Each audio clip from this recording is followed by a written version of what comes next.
enlighten us on the status of the film industry now as the head of Kenya Film Commission. Thank you very much. My name is Timothy Owase, CEO Kenya Film Commission, and tonight we are celebrating winners of my Kenya My Story, which is in its 5th edition. This is a program that was started by Kenya Film Commission 5 years ago to tell authentic stories produced using mobile phone. We know that the film industry has a potential of creating immense or a number of jobs in the country. And out of this, we are able to tell our stories and communicate specific ideas that we would like our fellow citizens to be able to access. So tonight, we have unveiled our 3 winners. The first winner going home with 200,000 shillings. The second runners-up going home with 150, while the second runners-up going up with 100,000 shillings. So this is a program that is aimed at promoting the local film industry and encouraging young people to tell their authentic stories without fear of telling a story out of very heavy or expensive equipment. Using your smartphone, you should be able to tell your story. That is the essence. And when we talk about the status of the film industry in Kenya, first is an appreciation that this is a sector that has been appreciated by the government, and it has a huge potential of creating a number of jobs for our many talented youths. So we are here to encourage many young people who are yearning to join this industry that they are actually on the right track. You should not run away from telling your stories and creating opportunities for many more. Maybe what are some of the policies that are revolving around the sector, and maybe to solve some of the challenges that you're facing? To be able to have a vibrant film industry,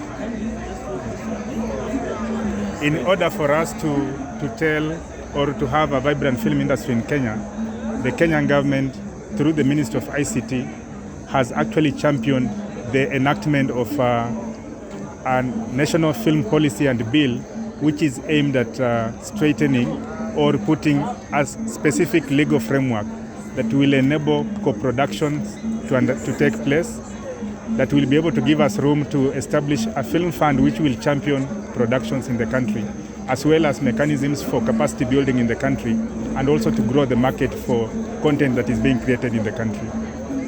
So we are currently focused on the ministry concluding on the draft film policy, which when enacted will be able to give us a new framework for this country as far as the screen sector is concerned. I have a question. Yes. For many filmmakers that we've interviewed, they still say that film is an expensive venture in this country. Even for people outside who want to come, they find a problem coming to film in Kenya, and that is why you find most of the international films are being done in South Africa. As the chairman of the Kenya Film Commission, what initiatives have you put in place to mitigate some of the costs that filmmakers experience when they're shooting, away from the mobile phones, maybe the ones done on a larger scale?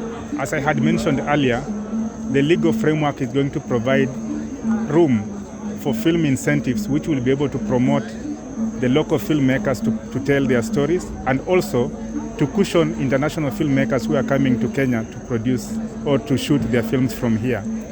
Film incentives will give Kenya a competitive edge, and we will be in a position to compete with South Africa, as you mentioned. So it's not a threat. For those you spoke to, I believe mine is a word of advice that they just need to refocus their energies on telling Kenyan stories and not to look at the business of production being expensive. The Commission has a film empowerment program which is meant to cushion filmmakers when they are telling their stories.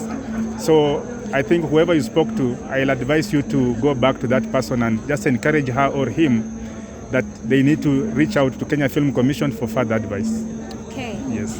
So I have another question. You've talked about some of the innovations that you've done, like the film Eshop and also the Kalasha market. So the film Eshop, it really caught my eye, and I'd like you to maybe explain to the viewers about it. Thank you. The e-film shop is an equivalent of e-citizen, where you can be able to access government services through technology that is revolutionary.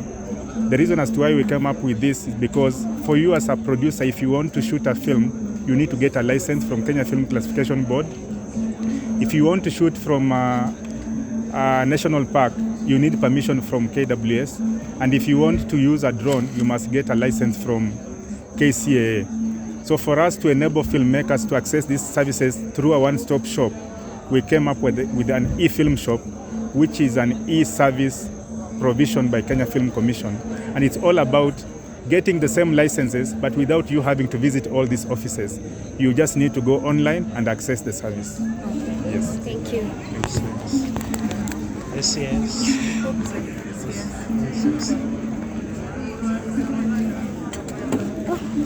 You want to go? Yeah. Okay.